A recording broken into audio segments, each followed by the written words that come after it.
So, Leanne, we were just talking there about how many people were involved.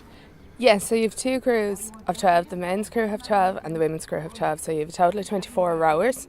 Yeah. But then you have probably, you have another two on the rib and then you'll have a couple on the support boat. So you're probably looking at 30 plus, just over the 30 mark in total. And what way does that work? Like you're in for an hour or 2 hours or? We row for an hour, so you have like 3 crews of 4. So you row for an hour, then you get out, and then you'll get 2 hours off. But if you're coxswain, you'll only get an hour off. But then when you rotate again, you'll get another 2 hours off. Yeah. So it's a rotation thing. So it's really, really good. How many times would you get to row, do you reckon, on the 90? I think we're aiming between 6 to 8. Wow. Yeah, so you'll do 60 to 80k each. And what's the training been like for you? Like, if you look at the video last night that I made, you were going to talk about something that's in that. What words would you put into it?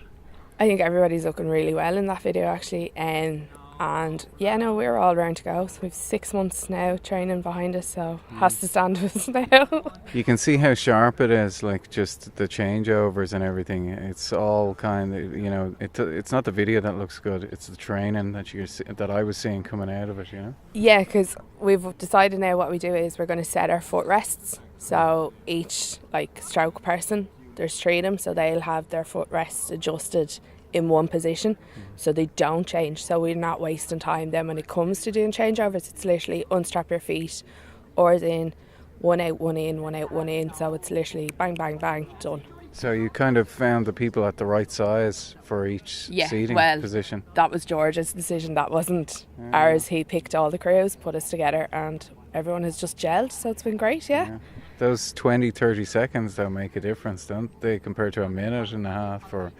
They make a massive difference. George was telling us he had one race where it came down to literally, for first and second, to 47 seconds in the race. So if you're going to spend time adjusting foot rests and that's it. That's the changeover. That's the cost of a race. Yeah. So if you've all that set and sorted, great. Is the adrenaline starting to pump at the moment, or has it even kicked in? Have you ever done this before? I've never done it before. There's only one girl, Nicola, out of the whole ladies crew that has done it before. There's a couple of the lads, a few of the lads have done it, not many, but no, there's only one woman, so 11 of us are going into this blind.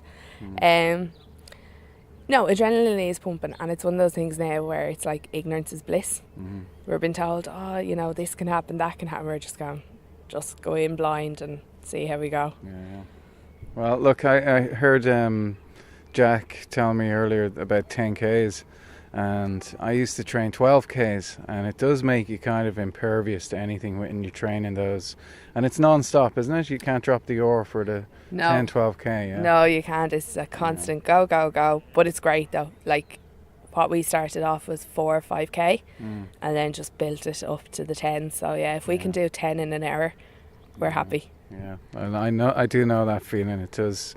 I used to do the, as I said, 12s, and your body'd be trying to make excuses why to drop the oars. Yeah. It'd be like, oh, my gloves are too hot, my jacket's too warm, or something like that. And you're like, no, don't drop it, don't drop the oar. No, we do that. We've said now, once you're in your set seat and we're ready to go, as soon as we get into the boat, that's it. Just go for the hour.